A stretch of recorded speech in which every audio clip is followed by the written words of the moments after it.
એ આવી રહ્યો છે તેજસ્વની મોદીનો કાઇગલનો જે આપણે આઈપીઓ આવતા જોયો હતો એમને કાઉન્ટર લાગ્યા હતા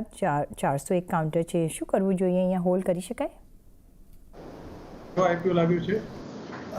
કાઇગલ Ceigall India Ceigall I don't know how to pronounce it Ceigall CEIGALL okay Vaishali તમે જો કે રિસેન્ટલી લિસ્ટ છે તમે ટ્રેક કરો ના હું બી નથી કરતી આ ટ્રેક સો ઓકે તો I think we will skip this question next સવાલ પર જઈશું અને જે નેક્સ્ટ સવાલ આવી રહ્યો છે એના પર નજર કરીએ અને એ છે સિયાટના કાઉન્ટર પર કલાવેદ પૂછી રહ્યા છે કે અત્યારના લેવલથી જો સિયાટમાં લોંગ ટર્મ માટે એન્ટ્રી કરવી હોય તો જગદીશભાઈ કરી શકાય સિયાટ અત્યારે લગભગ 2830-35 ની આસપાસ છે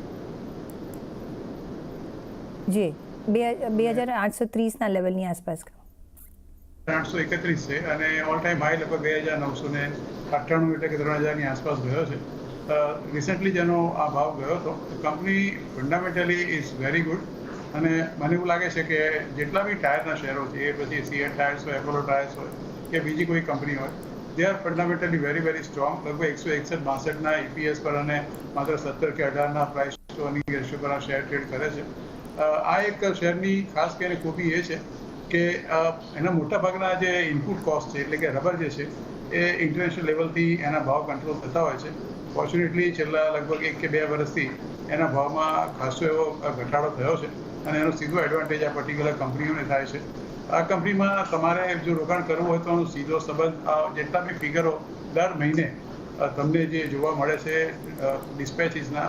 એ 2 વ્હીલર્સના હોય 3 વ્હીલર્સના હોય 4 વ્હીલર્સના હોય કે ટ્રક્સના હોય તો એ બધાની સાથે તમે થોડું સાંકળો તો આ દરેકમાં ટાયરો જતા હોય છે પ્લસ આ પર્ટિક્યુલર કંપની પાસે એક બહુ મોટું રિપ્લેસમેન્ટ માર્કેટ છે કે ટાયરનો ઘસારો થાય કમ્પલસરી કરવા પડે એટલે એમને આ ભાવે રોકાણ કરવું હોય તો એમાં કશું ખોટું નથી અહીંયાથી લગભગ 1000 રૂપિયા જેટલો ભાવ એમને ઉપરથી ઉછાળો મળી શકે છે સ્ટોપ લોસ એમને રાખવો પડશે 2700 રૂપિયાનો અને આ ભાવે પણ ખરીદી કરે અને વધઘટ્યા શેરનો ભાવ ફરી એકવાર ચોક્કસ તમને 3000 રૂપિયા જોવા મળશે પણ સ્ટ્રિક્ટ સ્ટોપ લોસ 2700નો રાખવો પડશે ઓકે તો સ્ટ્રિક્ટ સ્ટોપ લોસ 27નો તમારે રાખવો પડશે કલાબેન તમે એન્ટ્રી કરી શકો છો 3000ના આપણે ટાર્ગેટ્સ અહીંયા આવતા જોઈ રહ્યા છે નેક્સ્ટ વરુણ ચાનો સવાલ છે વૈશાલી BHEL 299 રૂપિયાની ખરીદી અને હુડકો 324 રૂપિયાની ખરીદી શોર્ટ ટર્મ ટાર્ગેટ્સ અહીંયા શું જોઈ રહ્યા છે આપણે સો સૌથી પહેલા તમે મને BHEL નું પૂછ્યું right so BHEL actually I think આજે ન્યૂઝ ડ્રિવન બી હતું થોડું બટ આઈ થિંક કંઈ ખાસ સ્ટોકમાં થઈ નથી રહ્યું તો I would say 290ના stop લોસથી hold કરી રાખો આ સ્ટોક એકવાર 303-305ની ઉપર થાય તો આમાં વધારે સ્ટ્રેન્થ દેખાય so that is how I would act on this stock અને બીજું તમે મને કયું પૂછ્યું હુડકો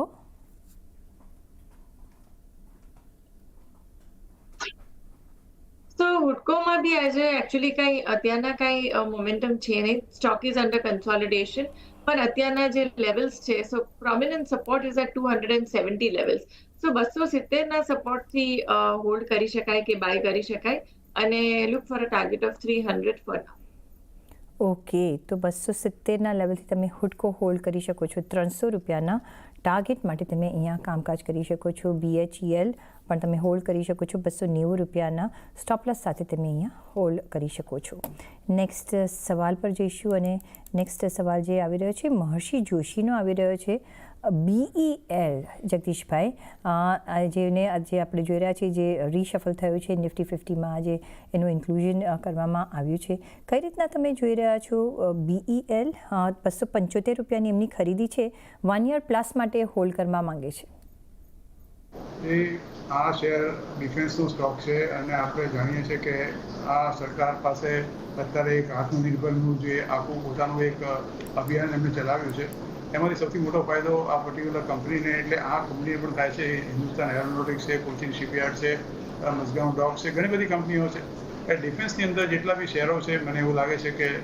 ચોક્કસ તમે કંપનીને બહુ મોટા ઓર્ડરો પણ મળ્યા છે ઓર્ડરો મળવાની પૂરી શક્યતા એટલા માટે સરકારને પોતાને આ જાતના જે કોઈ બી જેટલી કંપનીઓ છે એ બધાને પોતે આત્મનિર્ભર થવા માટે અને બને એટલું મિનિમાઇઝ કરવા માટેની એ લોકોને અપીલ કરી છે. અત્યારે કંપની પાસે આવનાર 2 કે 3 વર્ષ સુધી એક્ઝિક્યુટ કરી શકે એટલા કંપનીના ઓર્ડરો છે. ફંડામેન્ટલી કંપની સ્ટ્રોંગ છે, ઓર્ડરની ભરમાર છે અને મને નથી લાગતું કે એમાં કોઈ વિશેષ ચિંતા કરવાની જરૂર હોય. એમણે તો અત્યારે પ્રોફિટમાં છે જ. છેલ્લા 3 મહિનામાં કંપનીના ભાવમાં બહુ જબરજસ્ત ઉછાળો આવ્યો છે, લગભગ 120-22%નો, અને થોડું ઘણું કરેક્શન્સ મોડમાં કદાચ કંપની આવી પણ શકે. એટલે એનો જે ઓલ ટાઈમ હાઈ જે છે 340 રૂપિયાનો,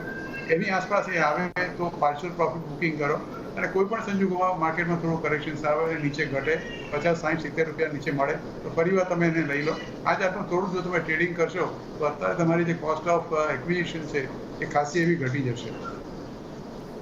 ઓકે, તો BEL માટે મે બી તમે થોડું 340ની આસપાસ એક